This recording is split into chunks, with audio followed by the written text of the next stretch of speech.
So let's take a look at copy stamping. How do we create many copies of the same geometry?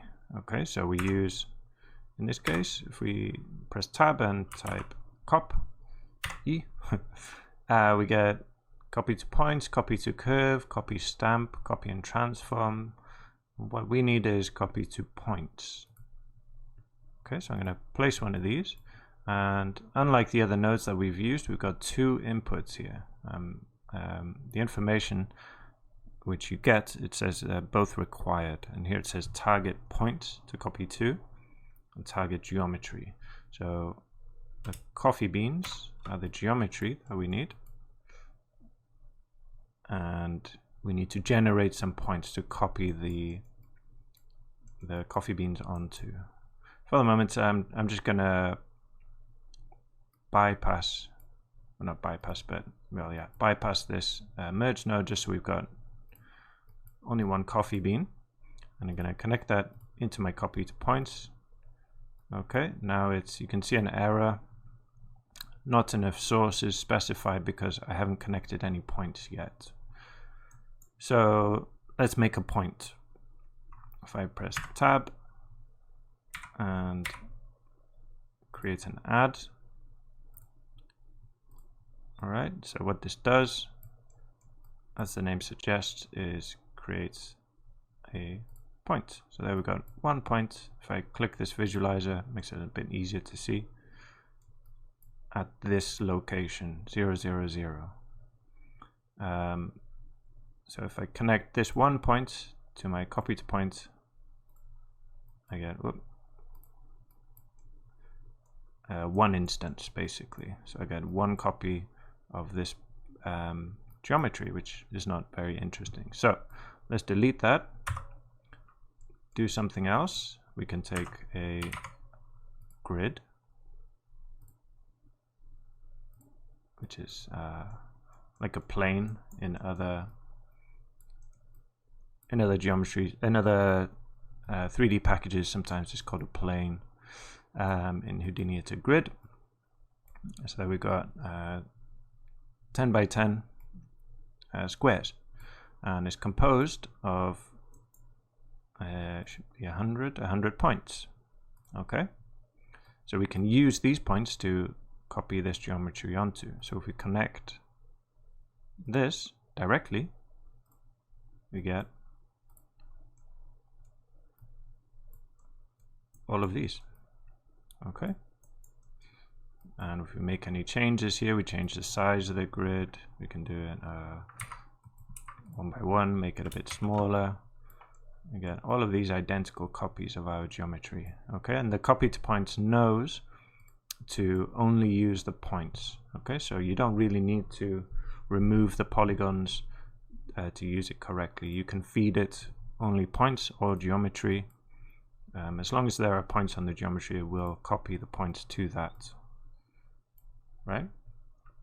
So for our project, we need 2 grids. And we're going to place some points onto those. Okay, so let's build these points first. They will be our the source of our simulation. Okay, so we're going to take our 1 grid, and we're going to, if you press this gizmo here, then you can move it around. Okay, so I can move it to the right a little. Let's make the box a bit bigger. Let's say 2 by 2. Move it over a bit, and let's give it a bit of rotation. We can click here for our rotation tool, turn it around a bit like that. And then again, Alt click drag, and then here maybe I can change this to a positive. Another thing, when you're arranging your scene, it's useful to see your other geometry which is not part of the data stream yet. So we can use a template. If you click this visualizer, you'll get a template of your other geometry. So here, let's change the rotation also to a positive, and then they should mirror each other. Let's change these to nice round numbers. Maybe 2,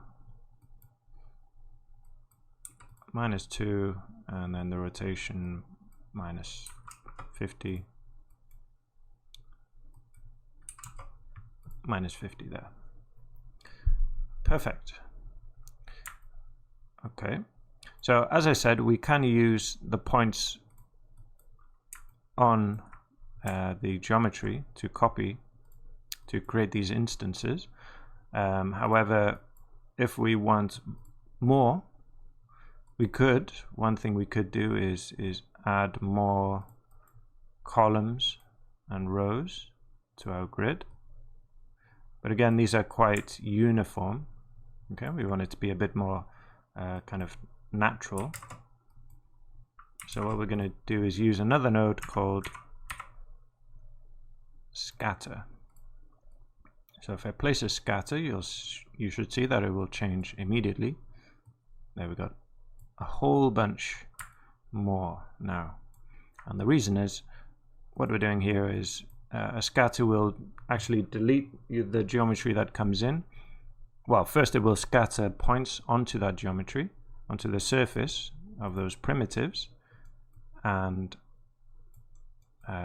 delete the geometry. Okay, and in this case we're forcing the number. We've got 1,000 points scattered onto that. Okay, we want a bit less. Let's try 200 points, a bit more, 250. Okay, so there we got 250 points. We can scatter our coffee beans onto those points. And then if we just will, again, alt click and drag to give us the same thing again to our other grid. And so we need them both together. So just like here, we take a merge, select them both, and there we have it. We've got our emitters. Another thing to take note of, which is quite useful in the scatter,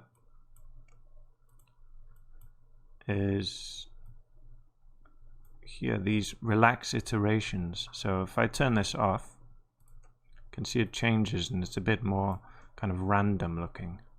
So these relax iterations will try to space out the points more evenly. So you can use this to control kind of how chaotic it is. Okay, the more iterations I add to this, the more even and organized it is.